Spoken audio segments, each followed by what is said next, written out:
अगर आप भी चाहते हैं डीजे मनीष सोनू खानपुर का न्यू सॉन्ग तो आप मेरे चैनल को सब्सक्राइब करना ना भूलें और साथ में बेल आइकन भी। डीजे मनीष खानपुर बाजार ब्लॉक रोड।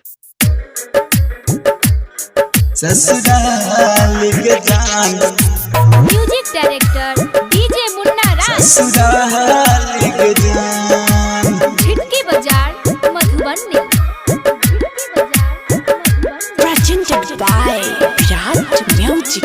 ससुराल के जान दिल बतोरी के जाइछा ससुराल के जान ससुराल के जान ससुराल के जान दिल बतोरी के जाइछा ससुराल के जान ससुराल के जान ससुराल के जान भूल गेला तू हमार प्यार के जान हमार प्यार के जान हमार प्यार के जान दिल बतोरी के जाइछा ससुराल के जान ससुराल के जान ससुराल के जान डीजे मुन्ना राज। ससुराल के जान झिटकी बाजार मधुबनी।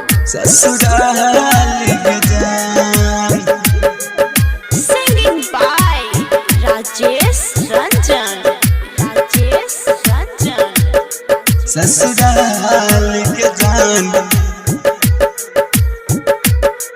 ससुराल के जान जो खुश रही है जाके पियाबा के घर गे हमारा जिंदगिया में घुर के जहर गे कह दिला हमर जिंदगी बेकार जान दिलबा के तोड़ के जाई छै तू ससुराल जान तू ससुराल जान भूल गेला तू हमर प्यार के जान हमर प्यार के जान हमर प्यार के जान दिल बतोरी के जाइछा ससुराल के जान ससुराल के जान ससुराल के जान डीजे मुन्ना राज। ससुराल के जान झिटकी बाजार मधुबनी।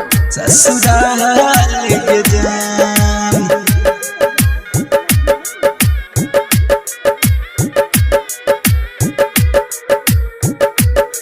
ससुराल के जान Presented by Virat Music. ससुराल के जान तोहरा बिना जानबू जी के की करबै कहै छौ राजेश रंजन अब हम मरबै छोड़ देबौ अब हम संसार गे शंकर राकेश पर टूटल पहाड़ गे टूटल पहाड़ गे भूल गेला तू हमर प्यार के जान हमर प्यार के जान हमर प्यार के जान दिल बतोरी के जाइछा ससुराल के जान ससुराल के जान ससुराल के जान Presented by